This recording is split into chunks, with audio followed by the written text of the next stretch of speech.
Hi, everybody. Tim Hughes here. I'm the CEO and co-founder of DLA Ignite. Today, we're going to talk about brand management, principles and applications for an effective branding, which is from this book. Before I get you guys to introduce yourselves, it is just a fantastic book on branding. And the thing is that you, what I love about it is that it's not just a boring textbook.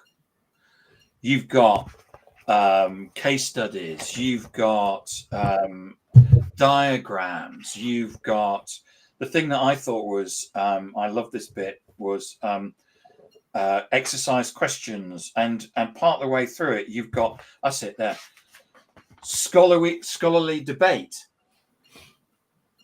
and so I mean it's a big book, but I mean it's everything that you need to know about branding, but we're afraid to ask. You really don't need to ask. This is it. Anyway, now that I've said my piece about your great book, where can people find you? Jai, please take over. Yeah, so you can just Google search the names, and you can find us on our university website, LinkedIn, Google Scholar. And you can connect with us also on any other social media as well as via, our publishers to get in touch with us. Okay, good. So, what was the inspiration behind the book? Not just the fact that the publisher contacted you and had been chasing you to write it for 3 years. Yes. So yes, that's very aptly put. Publishers were chasing us for quite a few years before we agreed, because it's a big undertaking to write a book of this scope. But it's also born out of our own teaching experience in the subject area. So almost 2 decades plus. You're both lecturers, aren't you, in branding and marketing? Different universities, but yeah, we are both professors in the same university. Sorry, professors. Yeah. Yes, that's okay. At University of Southampton, professors of marketing. Both of us have the same title. But marketing, it's a huge area, and branding and brand management is a component of marketing, and one of the key components of marketing. So I've taught it for several years, more than 2 decades. Paurav has as well. And what we felt was there was a lack of a balanced book which presents content in an engaging and interesting manner. But not only that, but also in a balanced way. The perspective is quite often influenced by the writer's own viewpoint or worldviews. And we were kind of always questioning that this is one person's opinion versus what is the research evidence or empirical evidence on a particular area. And then also what happens in actual real life. Yeah. Quite often there was a gap between that as well. And that led to seriously considering, because, as I said, book writing is not an easy task. So we did jump into it because of all those years of thinking and the need that we felt. Yeah, it's been a fantastic journey in a way. It took quite a bit of time conceptualizing also in regards to how do we go about it, because we could see in the market, when we were talking to practitioners, like what you said, Tim, that it was not just that we wanted to present just one viewpoint, but we wanted to present the multitudes of viewpoints that exist with regard to branding. The term branding itself is multidimensional in many ways. And we wanted to capture all of those perspectives, both the academic perspective, the manager's perspective, and we wanted to give we wanted to create a book in the market that satisfies both sides of the debate. And I think that is what this book has been. It's been a culmination of almost 2 decades worth of teaching, research, interactions with people from all walks of life, including practitioners as well as consumers. Yes, and I'm hearing what you're saying is that in effect it took you 2 decades to write it. In some ways, yes, yeah. So let's get to the fundamentals. What is a brand? Sure. A brand in the most simplest way is some sort of a distinguishing feature associated with a product or a service or a concept or a person. So, Tim, you are a brand. And similarly, the book you're holding is a brand too. And we as people are different brands. So, in some ways, it's a distinguishing feature that you connect to something.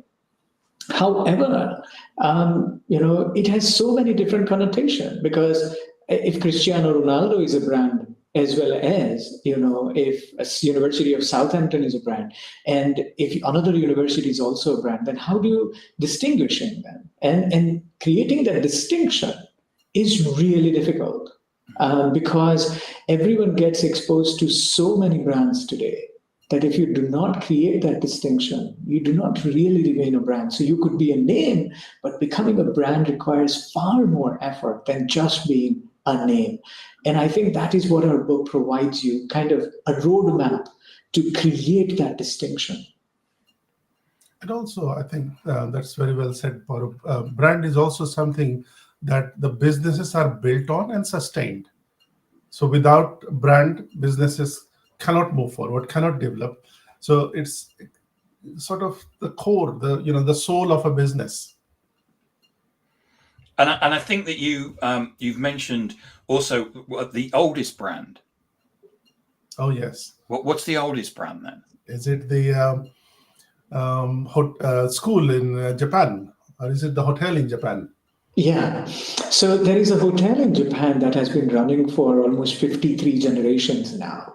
That is the oldest service brand, as we call it. But then there have been, you may not be, people may or may not be aware, but Stella Artois is almost an 800-year-old brand. Mm-hmm. And similarly, there are a number of brands that have been in existence for a long time, but a lot of brands have also vanished. So that is how dynamic this world is, that, some brands that we used to love, or we saw it in every household globally, nowadays don't even exist or exist as a shadow of their past.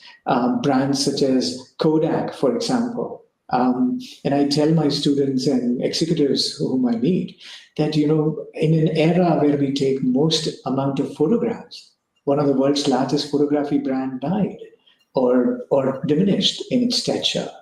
And that is how dynamic this world is. So it's really an interesting area to understand. And like Jai said, it's the soul of an organization. And when an organization forgets about its soul, it obviously tends to diminish in its stature. You also mentioned that the first logo was Stella Artois. And the first time that was used was 1366. That's correct. Yeah. So these are some very long-standing brands, but not many brands have remained that way. Branding as a practice and as a science, I would say, has really come into prominence in the last 100 or so years, early 19th century. And what you tend to see is a number of brands such as Coca-Cola or Nestle and others that you start seeing from that point of time, and then they become global in nature. So how as a business do I create a brand from scratch? What is it that I need to do? What are the essence of that?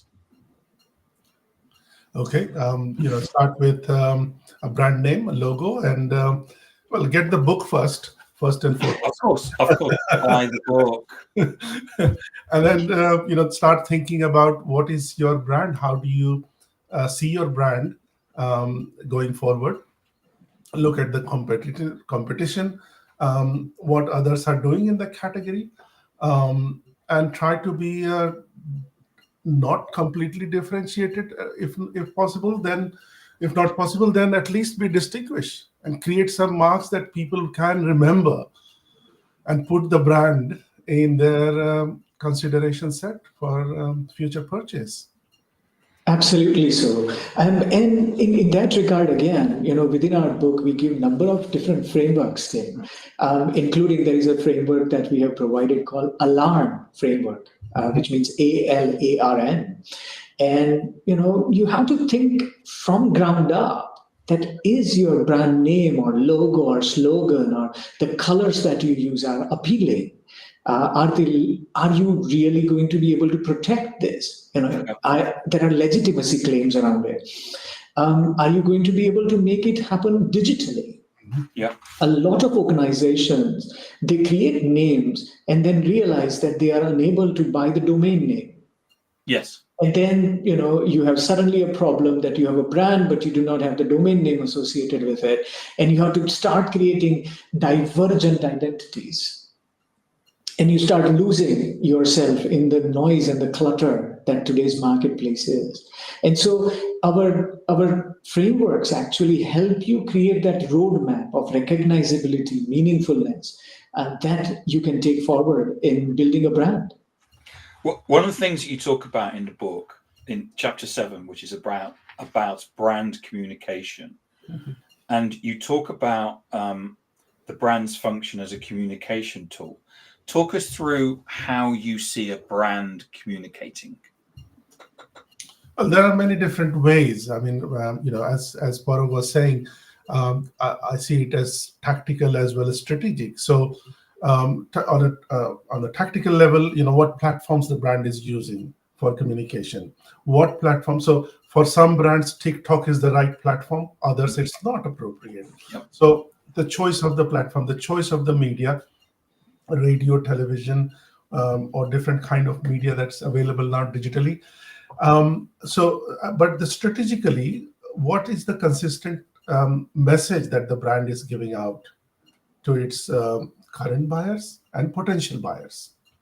So it could be embedded in a very simple, a slogan: "Just do it," or "Coke is it." Yeah. No buts. It's got to be butter.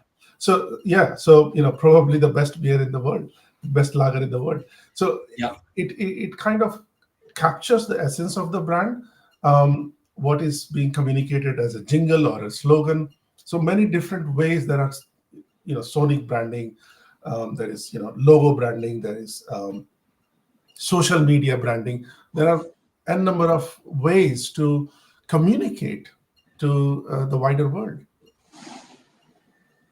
And with this digital world, particularly, Tim, brand communications, I must say, there is almost a democratization of brand communication. Once upon a time, TV or magazine or news media were the only source, just even 20, 30 years ago, for brands to communicate themselves. And it was very hard for small brands to actually get through because of resource constraints.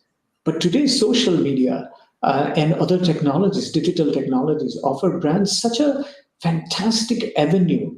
And in that way, they've democratized a market space for them to make a voice out of that clutter. And our book, in some ways, is an attempt to also help these small and medium entrepreneurs, young entrepreneurs, founders, and startups to build their brands so they can make their voice heard in this marketplace. There is even a term for that, born global, because in the digital era, a brand it doesn't have to go through national, international, global. It's right from the start. An app maker, for example, can launch itself in many markets simultaneously. Yes, I think that the barrier to entry for brands is probably pretty much zero. Yes, because you can create a logo on Canva for nothing and go out onto social media for nothing. And the only thing it costs is your time. Exactly. Yeah. And it's this consistency of message. It's understanding what you want to say, how are you saying it, and how consistently you are saying it. It matters so much. So you also talk about in chapter 8 about consumer brand relationships, and how to build brand trust and brand commitment. And clearly there's great examples like Nike and Louis Vuitton and Harley Davidson and Apple. What is it that do you think that sets those brands apart from maybe my local guttering company?